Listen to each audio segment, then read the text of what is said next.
Hello बच्चों, आप लोग कैसे हैं? आई होप आप लोग बहुत ही अच्छे होंगे।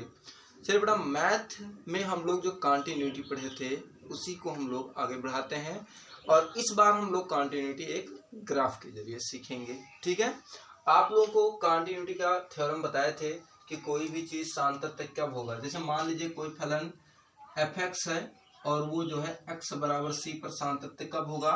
वो तब सान्तत्य होगा जब limit x tends to c of f(x) equal to fc के इक्वल होगा। याद है कि नहीं? ये थ्योरम, ये थ्योरम बताए थे और इसी थ्योरम से हम लोग ढेर सारा सवाल भी लगाए थे, L चल लेकर के, R चल लेकर के।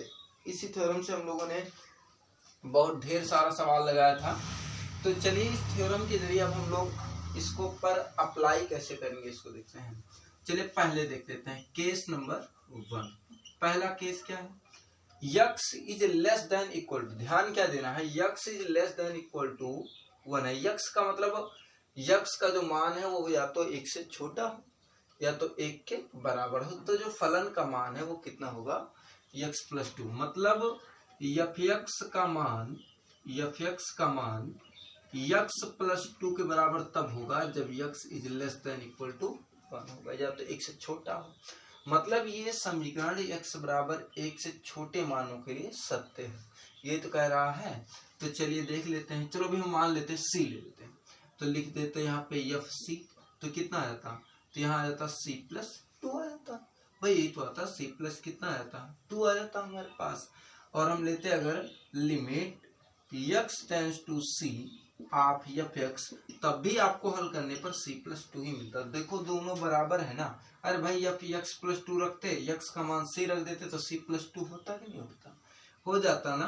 तो ये लिख सकते थे कि limit x tends to c of f(x) equal to fc, ऐसे भी लिख सकते थे। जब ये हो जाएगा तो लिखेंगे अतः फलन क्या x is equal to c के लिए क्या है? सान्तत्य है। c के लिए क्या है भाई? सान्तत्य है। याद है कि नहीं याद है कि भूल गए हैं क्या? c के लिए क्या है? सान्तत्य है। अतः दिया गया जो फलन है वो x बराबर c के लिए क्या है?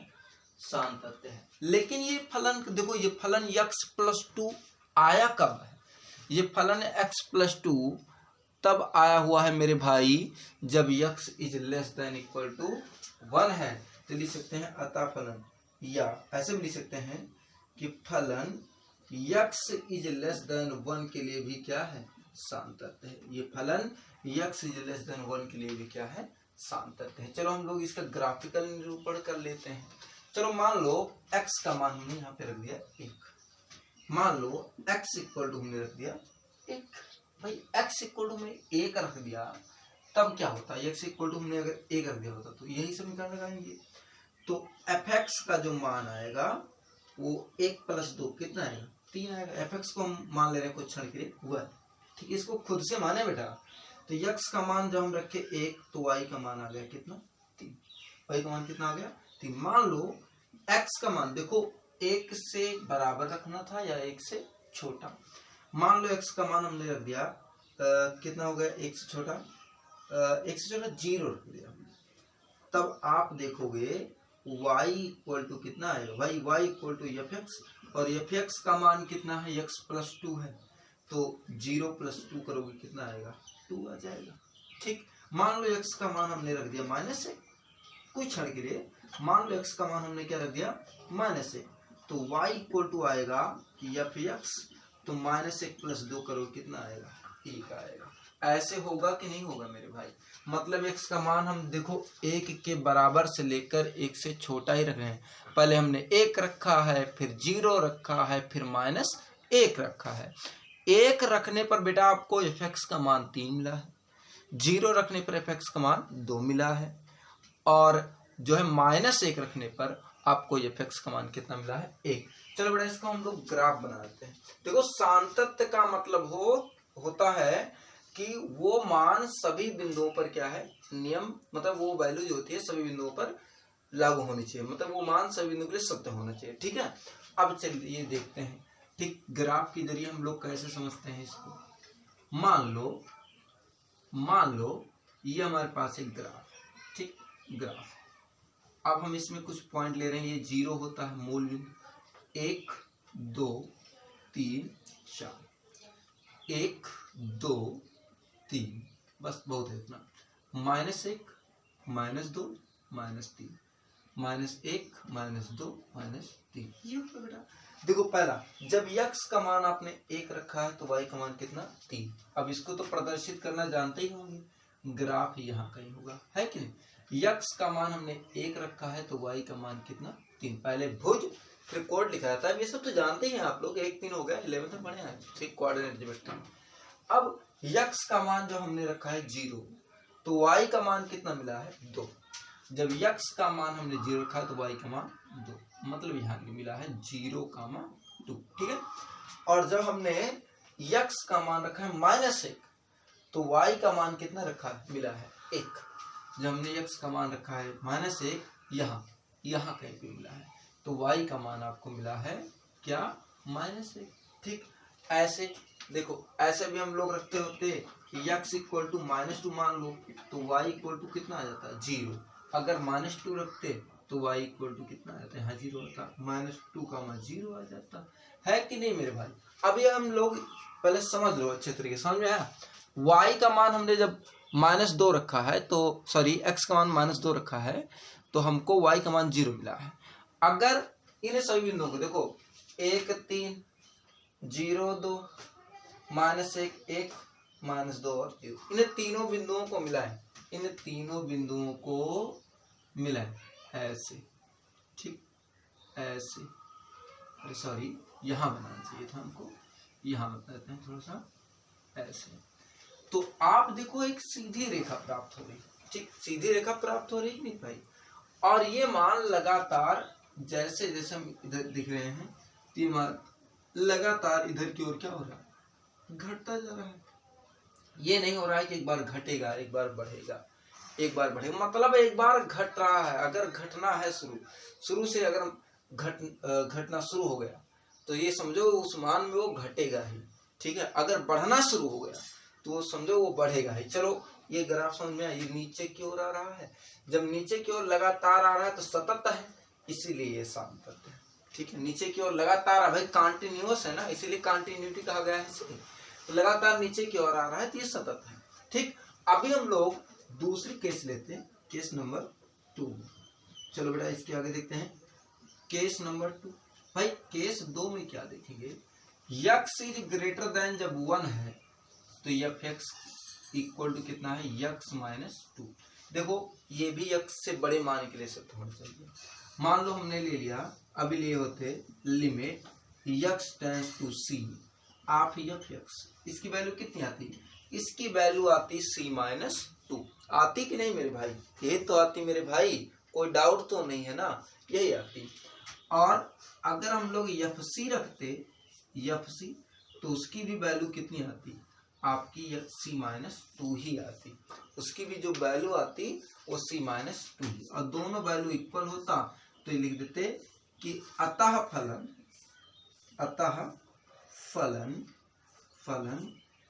x इज ग्रेटर देन 1 के लिए क्या है, संतत है या सांतत्य है।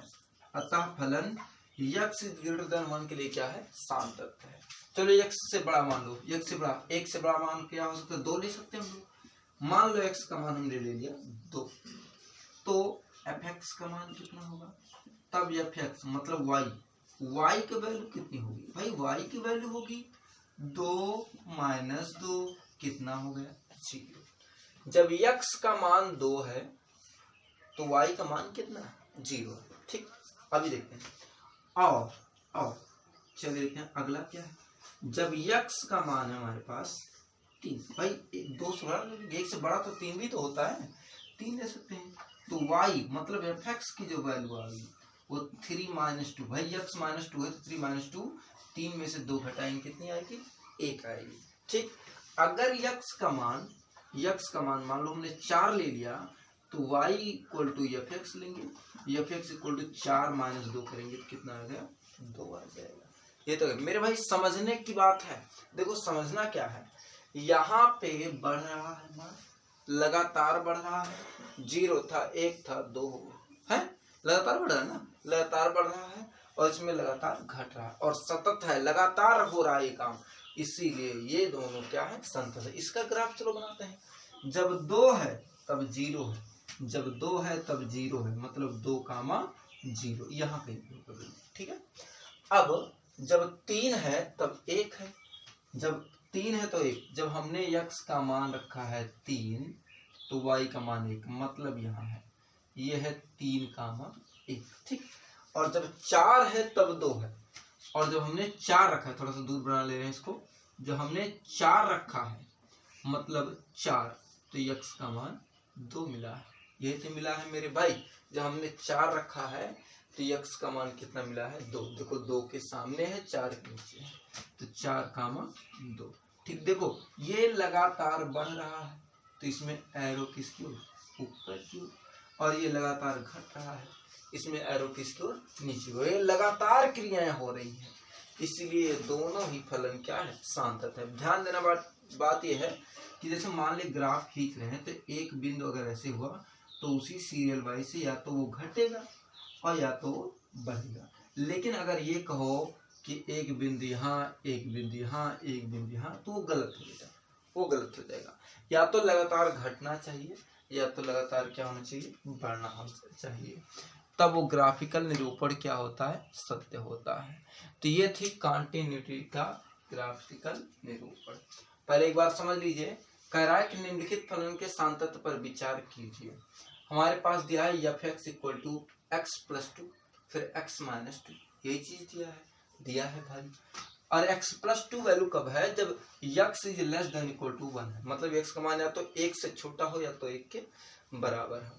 और ये x - 2 वैल्यू कब है, जब x का मान 1 से बड़ा है, भाई ग्रेटर देन है, x का मान 1 से बड़ा है, ठीक। अब केस 1 क्या है भाई, ध्यान देंगे, केस 1 क्या है, पहले हम ये वैल्यू ले लेंगे, ये वैल्यू भाई f(x = x + 2 और x ≤ 1, ठीक। तब यही मान लेना है, तो हम x को c में बदल लेंगे, f(c) = आ जाएगा, x को c में c + 2 आ जाएगा, है कि नहीं। अगर हम लोग लिमिट निकालेंगे, limit x → c of f(x = x + 2 तो c + 2, इसका मान c + 2 का मान f(c) रखेंगे, इसका मान f(c) रखेंगे, तो दोनों इक्वल है कुल मिला के। तो limit x → c of f(x = f(c) दोनों बराबर है, इसलिए c के लिए क्या है, सांतत्य है। हमने लेस देन लिया है 1 से छोटे मान के लिए, इसलिए हम 1 के बराबर या 1 से छोटे मान के लिए इसको लिख सकते हैं सांतत्य है। मान लो हमें जो मान रखना है वो 1 से लेकर उससे छोटा रखना, भाई लेस देन है ना, 1 से बराबर या 1 से छोटा रखना है।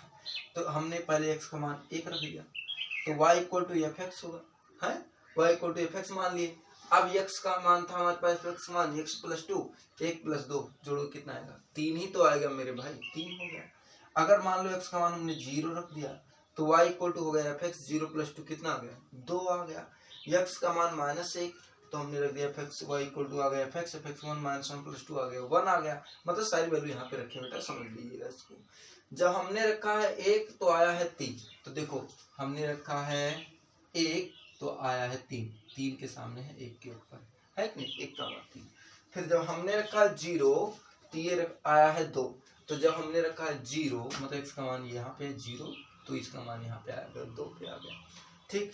जब हमने रखा है -1 तो आया है 1, जो हमने रखा है -1, देखो 1 -1 नीचे ऊपर, तो इसका मान क्या आया है, 1 आया, 1 के सामने।